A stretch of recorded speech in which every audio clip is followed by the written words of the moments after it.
Bienvenidos a esta sesión virtual del Departamento de Anatomía. Mi nombre es Álvarez Manilla Cruz y Eduardo. Soy ayudante profesor. En esta ocasión nos toca revisar las bases anatómicas de la enfermedad de Parkinson y la corea. Quiero aclarar que el objetivo de esto no es el tratamiento farmacológico o el diagnóstico como tal o la fisiopatología de la enfermedad, sino precisamente revisar las bases anatómicas para el entendimiento de las manifestaciones en la enfermedad de Parkinson y la corea. Entonces,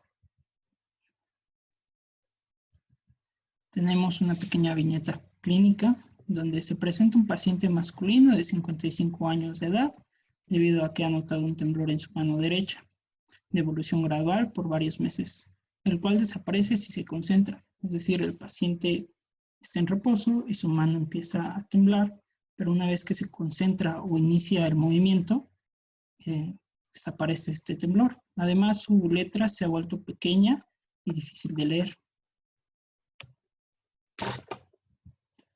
Además, la esposa se queja de que él ya nunca sonríe y que su cara se está volviendo inexpresiva. Más o menos así está luciendo su cara. ¿Sí? Entonces podemos ver cómo tiene una fase inexpresiva, una fase parkinsoniana.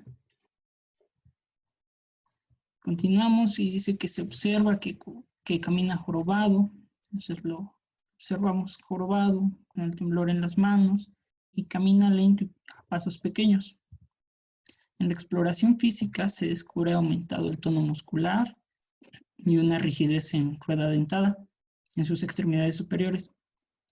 Es decir, el paciente se encuentra rígido y una vez que se empieza a mover, se vence esta rigidez, pero es poco a poco, como si se fuera moviendo unos engranes, o precisamente como se describe una rigidez en rueda dentada. Se determina que es muy probable que los signos y síntomas son debidos a que el paciente presenta las primeras etapas de la enfermedad de Parkinson. Se prescribe una prueba de levodopa-carbidopa. Y entonces, ¿qué es la enfermedad de Parkinson? Bueno, pues es una alteración neurodegenerativa de los núcleos de la base que produce combinaciones variables del temblor parkinsoniano, que no debe confundirse con un temblor en reposo, que podría indicar una lesión cerebelosa, la rigidez, que es esta rigidez en rueda dentada que hemos descrito, la bradicinesia o pobreza del movimiento. Sobre todo, al iniciar movimiento cuesta trabajo para el paciente, así como cambios posturales. Debemos de tener muy en cuenta que no se debe confundir la enfermedad de Parkinson con parkinsonismo. Parkinsonismo, pues, es la presencia de movimientos o temblores que se presentan en el Parkinson. Entonces, para entender bien esto de enfermedad de Parkinson, necesitamos revisar lo que son los núcleos de la base, los cuales son un conjunto de masas de sustancia gris situadas dentro de cada hemisferio. Aquí hay que aclarar que entonces esa definición o aquel concepto de ganglios de la base es incorrecto, ya que son un conjunto de somas neuronales situados dentro del sistema nervioso central. Por lo tanto, el término correcto son núcleos. Es importante aclarar que no tienen conexión directa con la médula espinal, entonces su estimulación no produce por sí sola el movimiento. Pero entonces, ¿de qué se encarga? Bueno, pues del control del movimiento, la modulación del movimiento y de la postura, y podríamos decir en términos llanos que suavizan los movimientos musculares. Además, facilitan la ejecución de patrones motores aprendidos. Podría ser caminar, andar en bici. ¿Qué estructuras nos están formando los núcleos de la base? Bueno, pues el núcleo caudado, el núcleo lenticular, que a su vez este núcleo se divide en lo que es el putamen, una porción externa, digámoslo así, e internamente tenemos al globo pálido, que a su vez se vuelve a dividir en una parte del globo pálido externo y la otra globo pálido interno. Tenemos al núcleo claustro y al núcleo amigdalino. Estos son los núcleos que en sí nos forman, nos conforman, que son los núcleos de la base. Y además necesitamos revisar dos términos que en neurociencia se utilizan, cuál sería el cuerpo estriado. Y el cuerpo estriado está formado por el núcleo caudado y más el núcleo lenticular. Entonces, la suma del núcleo caudado más el núcleo lenticular nos referimos al cuerpo estriado. Y el neoestriado o nuevo estriado. Este es el núcleo caudado más solamente el putamen de lo que sería el núcleo lenticular. Entonces, estos son lo que nos conformarían el cuerpo estriado y el neoestriado. Entonces, aquí en esta imagen podemos ver los núcleos, un esquema. Tendríamos aquí el núcleo caudado, la cabeza. Entonces tenemos que recordar que el núcleo caudado tiene forma de C, ¿sí? Entonces encontramos la cabeza, el cuerpo y la cola del núcleo caudado. Así, su porción final del núcleo caudado se encuentra en relación con lo que sería el cuerpo amigdalino. Entonces tenemos el tálamo que se encuentra dividido o separado, digámoslo, mejor dicho, del núcleo lentiforme por lo que sería la cápsula interna. Y aquí estas flechas nos están indicando pues lo que serían las fibras de la corona radiada. Pues aquí en esta imagen ya lo podemos observar en un corte anatómico. Tenemos todo esto, serían las fibras de la corona radiada. Tenemos aquí la cabeza del núcleo caudado, el cuerpo del núcleo caudado y la cola del núcleo caudado. Entonces aquí en esta porción encontramos al cuerpo amigdalino. Esto sería en sí el núcleo lenticular, pero recordemos que en una vista externa lo que observamos es la porción del putamen. Aquí entonces tenemos las fibras que conforman la cápsula interna. En un corte horizontal, es decir, en esta dirección, vamos a observar lo siguiente. La cabeza del núcleo caudado, aquí esto sería la cápsula interna, el brazo anterior y el brazo posterior. Y aquí tenemos al tálamo. ¿Sí? Aquí tenemos al tálamo. Y esto que parece como una pizza, por así decirlo, esto sería su corteza, esto sería el cuerpo de la pizza, esto sería el núcleo lenticular. Entonces tenemos la porción de lo que es el putamen y el globo pálido. Entonces aquí tenemos el globo pálido externo y el globo pálido interno que quedan separados por la cápsula interna. Además, la cápsula externa separaría lo que es al putamen del claustro. Aquí esta pequeña franja sería el claustro, que externamente esta parte tendríamos que decir que sería la cápsula extrema. Entonces, cápsula interna, cápsula externa y cápsula extrema. Entonces, aquí lo que estamos viendo es un corte ahora pues coronal, en el cual observamos el núcleo caudado, el tálamo, la cápsula interna, el globo pálido externo, interno y el putamen. Aquí podemos observar una porción de lo que sería el claustro y aquí se aprecia en la imagen de disección. Tenemos el núcleo caudado, el claustro, el putamen, el globo pálido externo, el globo pálido interno y la cápsula interna. ¿Okay? Además observamos otras estructuras como es el cuerpo calloso, los ventrículos laterales. Entonces vamos ahora a pasar a revisar lo que son las conexiones de todo este sistema de los núcleos de la base. Entonces, en primer lugar, tenemos que aclarar que la sustancia negra, si bien se encuentra en relación, no forma parte de los núcleos de la base, ya que se localiza en el mesencéfalo. A su vez, esta sustancia negra se divide en una parte compacta y una parte reticular. Entonces, habiendo aclarado esto, tenemos que empezar a explicar. La corteza manda un impulso excitatorio hacia el cuerpo estriado. Pero este cuerpo estriado también recibe impulsos de la sustancia negra a través de la liberación de dopamina. Aquí tenemos que poner mucha atención porque el mismo estímulo de liberación de dopamina, dependiendo de los receptores, favorece una respuesta distinta.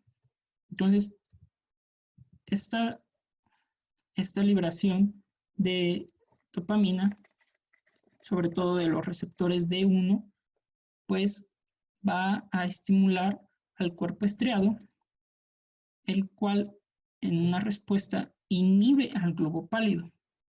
Y entonces, ¿qué significa que inhiba al globo pálido? Pues que el globo pálido, digamos, basalmente se encuentra inhibiendo al tálamo. Entonces, al inhibir al globo pálido, el globo pálido ya no puede inhibir al tálamo y el tálamo ahora puede estimular a la corteza. Entonces, esto que se conoce como la vía directa, sustancia negra, cuerpo estriado, globo pálido, tálamo, esto es la vía directa. Y tenemos la vía indirecta, que está asociada a los receptores de dopamina D2. Entonces, la misma liberación de dopamina le pega a los receptores D2 del cuerpo estriado y este inhibe al globo pálido externo. Lo inhibe. Entonces, el globo pálido externo ya no puede inhibir al núcleo subtalámico. Y entonces el núcleo subtalámico normalmente se encuentra estimulando al globo pálido interno, que a su vez inhibe el tálamo. En resumen, diríamos que la activación de la vía directa a través de los receptores D1 permite el movimiento al no permitir que se inhiba el tálamo, mientras que la vía indirecta, por medio de los receptores D2, de la respuesta de los receptores D2, y un aumento en la actividad del núcleo subtalámico, estimula el globo pálido interno y a su vez inhibe el movimiento. Entonces, la vía directa permite el movimiento y la vía indirecta inhibe el movimiento. Entonces, en la enfermedad de Parkinson nosotros tenemos que hay una degeneración de las neuronas dopaminérgicas de la sustancia negra. La causa es idiopática, hay factores genéticos, ambientales, como el uso de pesticidas, pero en sí no hay una única razón, es multifactorial, pero se presenta esta disminución de las neuronas dopaminérgicas de la sustancia negra. Entonces aquí observamos en un corte, digamos, de una persona normal, como esta sustancia negra se encuentra de color negro debido a que la dopamina es un precursor de la melanina, se tiñe de negro, y en esta enfermedad con Parkinson, este corte, pues hay ausencia casi absoluta. Y en un estudio histopatológico, entonces encontramos aquí los somas neuronales, el cual se encuentra conservado su soma definido, podemos observar el núcleo, y pues los capsulados, por así decirlo, de dopamina. Mientras que en la imagen B, pues ya no observamos una integridad de la morfología neuronal y se observa una disminución de esta coloración. Entonces, ¿qué pasa en estas conexiones? Pues que la sustancia negra ya no estimula el cuerpo estriado y este ya no puede inhibir al globo pálido, y entonces el globo pálido inhibe al tálamo y no permite el movimiento, ¿no? Entonces, de ahí tenemos una bradicinesia, una dificultad para el inicio del movimiento. Entonces, y por la vía indirecta no hay esta inhibición del globo pálido y no hay esta inhibición al núcleo subtalámico, por lo que el aumento de esta actividad del núcleo subtalámico estimula al globo pálido. Y entonces no hay una correcta sinergia para el movimiento. Ahora tendríamos que decir qué es la corea. Y pues la corea tiene sus orígenes en la palabra griega corea, que significa danza, precisamente por los movimientos coreicos, los cuales son movimientos involuntarios rápidos, irregulares, sin un propósito definido y arrítmicos, que fluyen de una parte del cuerpo a otra. Entonces, más o menos se observan así. Son movimientos rápidos, involuntarios, irregulares, no tienen un propósito. ¿Sí? Y entonces, esta corea o los movimientos coreicos son ocasionados por una lesión, sobre todo en el cuerpo estriado, que sería el núcleo caudado y el lenticular. Entonces, la corea la podemos dividir en dos, de Huntington y de Sydenham. Huntington es una enfermedad hereditaria de carácter autosómico dominante, por lo cual inicia generalmente en la adultez, acompañada además de alteraciones en la personalidad y en la capacidad cognitiva del paciente. Y la corea de Sydenham es una secuela por la infección de Streptococcus y el desarrollo de la fiebre reumática que se ocasiona, y se produce sobre todo entre los 5 y 10 años con mayor incidencia en el sexo femenino. Entonces, para identificar una corea de otro, pues más que nada nos vamos a apoyar de la historia clínica y de los antecedentes del paciente. Y además tenemos lo que es el hemivalismo o valismo, como algunos lo conocen, pero el término correcto sería hemivalismo, ya que se presenta de forma unilateral y es una variedad de corea que se da sobre todo por la lesión del núcleo subtalámico. Entonces, estos movimientos tienen mayor amplitud en la violencia, parece como si fuera una bala, predomina en miembro superior y se asemeja al lanzamiento o sacudida. Entonces, aquí vamos a ver cómo se presentan estos movimientos en el hemivalismo.